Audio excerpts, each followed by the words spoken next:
ارشاد فرمایا اللہ تعالی نے وَلَا تَرْكَنُوا إِلَى الَّذِينَ ظَلَمُوا فَتَمَسَّكُمُ النَّارُ، سورۃ الہود۔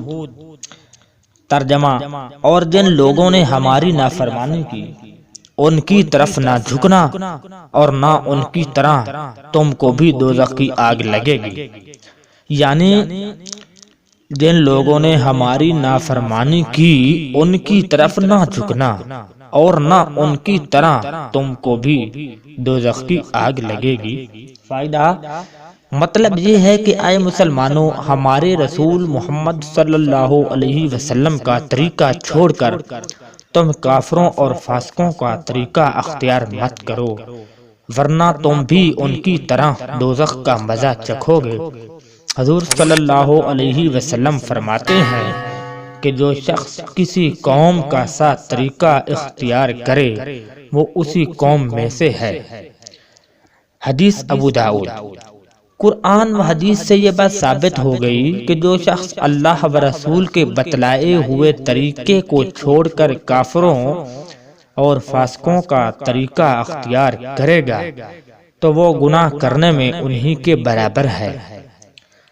اللہ کی پناہ، اس لیے ہر مسلمان مرد عورت کو چاہیے کہ ہر بات میں، چال چلن میں، صورت و شکل میں، جینے اور مرنے میں، شادی بیاہ میں، عبادات اور معاملات میں، اپنی عادات وغیرہ میں محبوب صلی اللہ علیہ وسلم کے بتلائے ہوئے طریقوں پر عمل کریے اور سب طریقوں اور رسموں کو چھوڑ دیجیے۔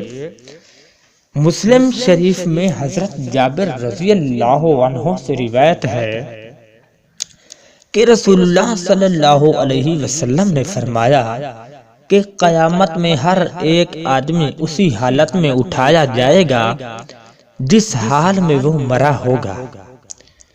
اس حدیث شریف کا مطلب یہ بھی ہے کہ اگر ایمان کے ساتھ مرا ہے تو ایماندار ہی اٹھایا جائے گا، اور اگر بے ایمان مرا ہے تو بے ایمان ہی اٹھایا جائے گا،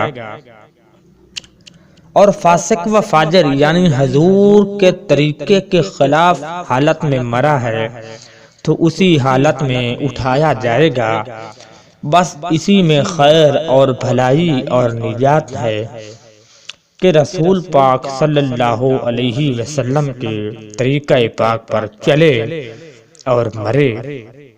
اپنی زندگی میں نبی پاک صلی اللہ علیہ وسلم کو فالو کرو اور نبی کے طریقے پر زندگی بسر کرو۔ اگر تم انگریزوں اور کافروں کا رسمیں اور ان کے طریقے اختیار کرو گے تو دن قیامت کے نبی کی صفوں سے نہیں، آپ انہی کافروں اور انگریزوں کی صفوں سے اٹھیں گے۔